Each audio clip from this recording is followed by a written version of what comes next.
Alors, justement, je vous ai parlé souvent de ce livre du Baal Shem Tov. Voilà, vous en avez deux maintenant. Hein. On me voit bien là, Shimshon, au milieu des deux livres. Hein, je suis bien ou pas? Ouais, sympa. On se croira à Disneyland Paris, non? Avec les... Non, pas du tout. Donc, je vous ai parlé de ce livre, le Baal Shem Tov. Mais pour mieux vous en parler, écoutez, il y a un petit jeune de 14 ans qui a envoyé un message à Shimshon. Alors, ce petit jeune, il s'appelle, si je me trompe pas, Raphaël Murciano, à ne pas confondre avec Raphaël Marciano, qui n'a rien à voir. Alors, Raphaël Murciano, un petit jeune de 14 ans, un tzaddik, cette fois-ci un vrai tzaddik, et ben, il nous envoie un petit message sur ce livre du Baal Shem Tov. Chers amis, aujourd'hui, j'aimerais vous parler d'un livre, le livre des histoires du Baal Shem Tov qui a été écrit par Israël Torah, par Shimshon Nathalie.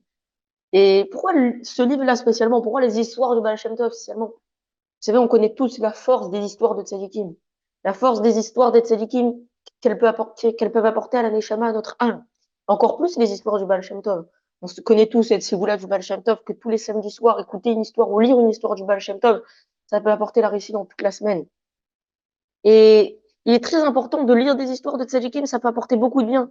Et il y avait même des grands rabbinim, des gdolim, des tzadikim qui avaient l'habitude de lire des livres d'histoires de tzadikim, tellement ça peut apporter du bien à l'âme. Mais ce livre, pourquoi il est très bien fait, ce livre? C'est parce que, tout simplement, dans chaque histoire, il y a une belle police, déjà. C'est très bien écrit. C'est ni trop grand l'écriture, ni trop petit. Tu arrives à lire, tu sens que tu kiffes quand tu lis l'écriture. Il y a des belles images pour te faire comprendre l'histoire. Et il n'y a pas que ça.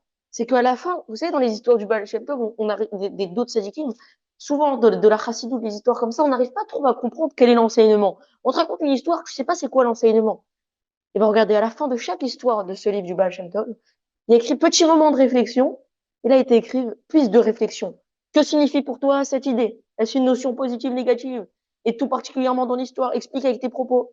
Dans l'action concrète, mais que retiens-tu de ce beau récit? Toi qui as lu cette histoire, que peut-elle t'apprendre de concret dans ta vie, etc., etc. Et à la fin, quand tu as eu ta piste de réflexion, maintenant, tu n'arrives pas à comprendre trop l'enseignement dans une histoire comme ça. Voici quelques enseignements. Et là, il te parle, là, l'histoire, elle parlait de l'importance de l'hospitalité. Au début, il te parle le respect de l'hospitalité. Et là, il te dit tous les points de ce que tu peux apprendre de cette histoire, tous les enseignements. Et là, en gras, l'importance de l'hospitalité, il t'explique quelque chose. L'importance de la modestie et de l'humilité, et il t'explique quelque chose sur la modestie et l'humilité. Et ainsi de suite. Et c'est très important d'acheter ce livre. Il est tellement bien fait. Toutes ces histoires, elles peuvent nous apporter à l'âme, on n'a pas idée.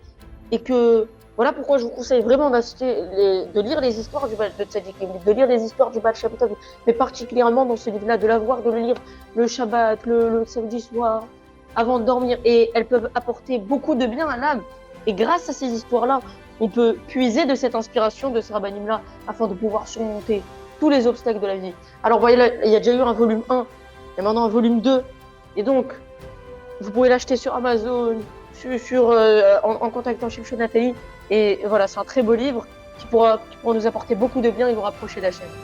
De non pas seulement la souveraineté du peuple juif sur sa terre, mais de la survie du clan d'Israël dans sa globalité dans le monde.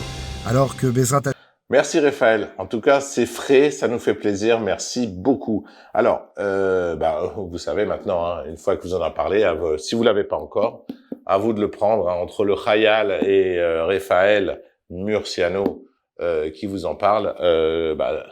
À vous d'en nous en parler maintenant. Lisez-le et envoyez-nous vos messages.